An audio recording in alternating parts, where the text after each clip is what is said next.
ছোট মা, একটা কথা বলবো?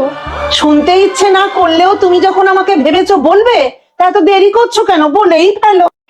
কাল আমার কলেজে ফাংশন আছে, আর অনেকদিন হয়ে গেল কিছু কিনিনি। যে জুতোটা পরি সেটা ছিঁড়ে গেছে, একটা নতুন কিনে দেবে? দুবেলা দুমুঠো খেতে পাচ্ছ, এটাই তোমার ভাগ্য ভালো। সোতার মেয়েকে টাকা খরচা করে পড়াশোনা শেখাতে হচ্ছে, আবার কাঁড়ি কাঁড়ি জিনিস দিয়ে বিয়ে দিতে হবে। ভুল হয়ে গেছে, আর কোনোদিন কিচ্ছু চাইবো না। এখান থেকে দূর হয়ে যা। আয় মা।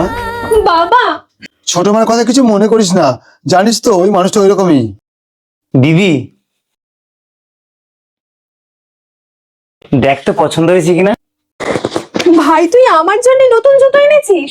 আমি তো সৎ দিদি, তাও তুই আমাকে এত ভালোবাসিস? ওইসব কথা একদম বলবি না, আমাদের শুধু একটাই পরিচয়, তুই আমার দিদি আর আমি তোর ভাই। তুই চিন্তা করিস না, তোর ভাইয়ের বাবা তোর সঙ্গে আছে।